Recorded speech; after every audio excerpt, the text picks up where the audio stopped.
Um, let's talk about taxes in the state of Wisconsin. Everybody wants us to reduce taxes. What you're going to have the next governor's ear if you get elected. What changes would you propose? Would you favor to change our state tax system? And obviously cuts, but is there anything else like just a state sales tax instead of all this other stuff, or anything like that?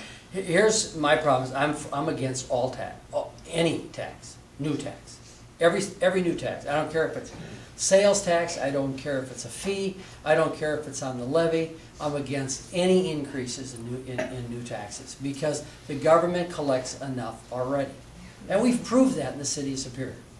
We've already proved that you can create excess revenue, and you don't need to constantly have your hand out and say that you need more. I was with Scott Walker the other day, and he was presenting to our mayor's group in Racine 2 weeks ago on Friday, and we had a chance to ask him questions. And Scott's being asked, and rightfully so, what are you going to cut? How are you going to solve the $2.5, now $2.7 billion gap? And you know what? You're going to be surprised, folks. You are going to be surprised, and I've known this all along. The solution to these problems, they aren't all hard decisions. There are some, but they're not all. And even before we get to entitlements, by the way, there are other decisions we can make. Let me just start with a few. Sure. Okay.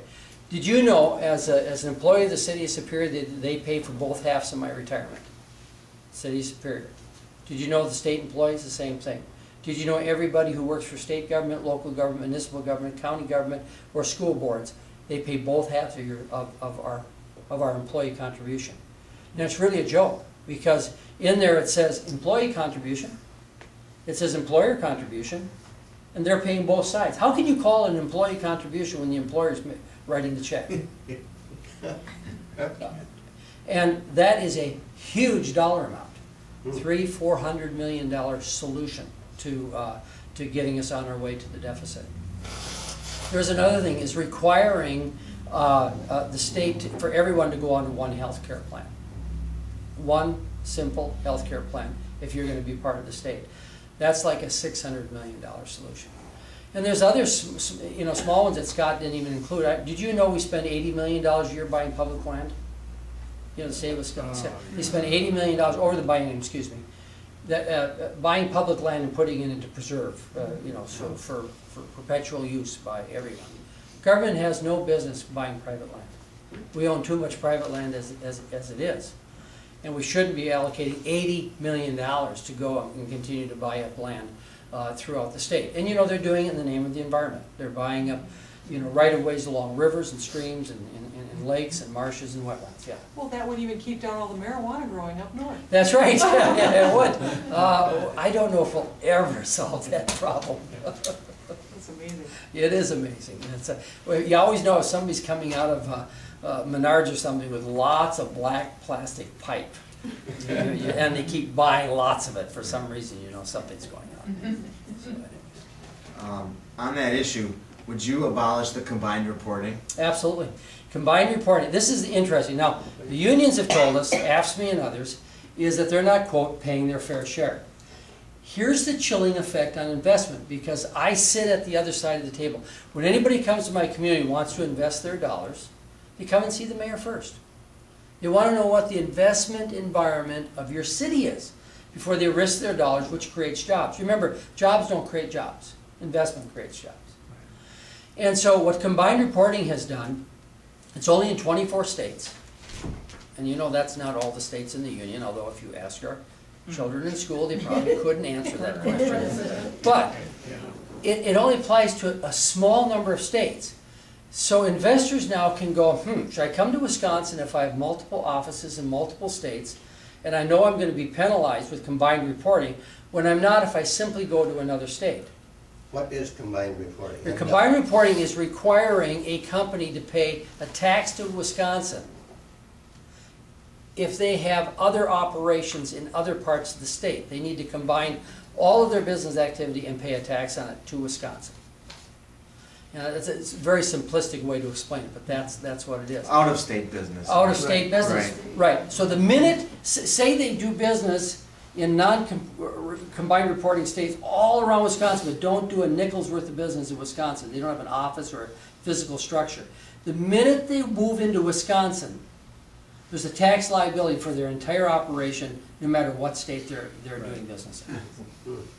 And I'm telling you, you sit down with employers and you explain to them that they have all these new liabilities, they're going to go look elsewhere. And obviously that's happening. Manufacturing is shrinking in That Wisconsin. would drive people away, wouldn't It it? is. It already is. It already is. Yeah, ask Harley Davidson. Yeah, ask Harley. Well, ask Polaris. Ask Menards. Ask anybody else who's, if they could do business somewhere else, they would. Yeah. Now, you know, Wisconsin's embarking on this whole climate change scam. Do you support any of those state requirements for carbon emissions, or do you believe in this global warming? Yeah. You know, for some reason, and again, this is hard to explain municipal government, but every action by the city council is attested to. You know what to attest means? Yes, okay. In other words, if my council passes a thing that says they support global warming, or they pass something that says they support the 21st century plan for transportation by Wisburg, that's passed by the council, but I have to sign it to attest that that action took place. Doesn't mean I agree with it. Doesn't mean that I have that I sponsored it or I promoted it. And so when you get in this political statewide campaign, they look at every single document that you've signed. And so I've attested to a lot of things I don't believe in or don't agree with because of actions by our city council.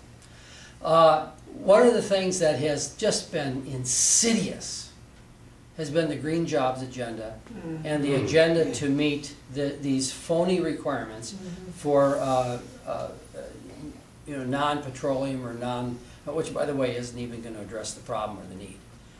And all of these, anything done, and this is my position, has always been, anything done out of the free market is wrong. And by the way, let me tell you this, you think that all businesses are free market? I'm sorry. You take most of your very large businesses, they don't believe in the free market anymore. You mean anything done outside of the free market? Anything done outside the free market is wrong. Okay. But here's the problem. Do you know some of your biggest utilities in Wisconsin supported these carbon credits? Mm-hmm. Do you know some of your biggest utilities supported the green initiative? Yeah. Do you know why? There's big bucks in it. Yeah. So all of this blathering about some business people, they're opposed to this. The minute the economic environment changes, they're all of a sudden for subsidies. They're all of a sudden for artificial supports. They're all of a sudden for the government tinkering in the free economy. I can tell you this about major businesses all across my community. You know why? Many of them have their hands in the back pocket of a politician in Madison, and they're reaping millions of dollars of profit. So you talk about grassroots Tea Party movement, you got to start identifying the corporate greed and the corporate welfare that's going on. Because I'll tell you what, most big-time Republicans support it. If you notice, they're not talking about that. Now, yeah, we can talk about reducing the benefits of an unwed mother. How about reducing the benefits of a guy living in a 30,000 square foot house that just made several $1,000,000 because you, the taxpayer, contributed it to his bottom line? And by the way, read a budget. They're full of it. So we have to be just as for the free market, we have to be for the free market on both sides of the equation. The business side, and then we as consumers have to protect the free market. So I'm appalled at the pockets that have been lined by the politicians who are running for office right now. I had one person say to me, and they're from our area, and I've always wondered, why can't you support this campaign? I'm a free market business guy all the way down the line. Well, you got to realize they're not quite free market. They picked up $30 million from the federal government. They picked up $5.5 million from the state government, all went into their back pocket. And guess who the candidates are funding? Everybody who voted for that. So if you want that garbage and that way of doing business in Madison, you better track down the legislators that are going and doing this to you behind their back. Because it happens every single day in Madison. And you know what the excuse is? Well, it's in my community. It's going to create jobs. It's going to do this. It's going to do that. Well, as a small businessman, why should someone fund my competitor or fund a business down the block? If you own a gas station or a hardware store or a pet grooming thing or a daycare center, if you run into financial trouble, you just simply go out of business. If you're a big business, they come and run and shove money in your back pocket. Yet, who generates most of the new jobs after when you come out of recession? 2 out of 3 jobs. 2 out of 3 jobs are created by small business coming out of every recession. Who do we fund the most? Give you an example, General Motors. They did a study of General Motors. Did you know General Motors has been getting subsidies for 40 years from the federal government? Did you know that? Did you know every year that they've subsidized General Motors, they've shrunk their employment? Did you know the more money they've given them, we've gotten smaller? And the more money they've given them, they've gotten even smaller? Every single time for 40 years that General Motors has been subsidized by your tax dollars, they've reduced employment. What do you hear from your politicians? We're helping General Motors because of the jobs. And by the way, it's a lie. It's not true. The latest thing is we've given, what, 30-some billion, $55 billion to a company that employs less than 155,000 people. So do the math. It doesn't make sense. And by the way, we'll keep funding these. And by the way, there's an unholy relationship between the unions and big business to keep their business model together, and they're doing it at your expense. Dave, what do you propose as a solution to that, other than just calling the people out? Well, we've got to quit funding it. That's very simple. Can you blame a businessman for taking it? If you can get it? Actually, yeah. Well, yes, okay, I agree. But if the politician makes it available to them, what if we cut it all off? You get so much into the survival mode as a business that when you see an opportunity for revenue, it's hard not to take it. Exactly. You know, I tell you, I just had a wonderful opportunity to tour 2 great companies in Sparta, my wife and I did. McPherson Guitar, and I'm not a hunter, but it's the bow, the Matthews bow, solar cam, right? You know how those 2 companies were started? I bet you don't know the story. It's interesting. You know, you would think that those companies would be started out of generosity of federal government, some federal program, some, subsidy, boy, to get this business. He's a young preacher's kid. And his dad couldn't afford to give him a guitar. Couldn't afford to go out and buy him one, so he made his own guitar. And out of experimenting with different acoustical designs, and he really got into building guitars, he's now building one of the world's best guitars in the world. Because out of desperation and poverty came this great business. Same thing.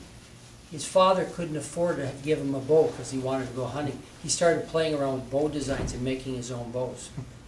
And today, he makes the world's best bow by most standards. Employs 350 people in Sparta, Wisconsin. So there's great stories out there. When people get desperate, they become innovative.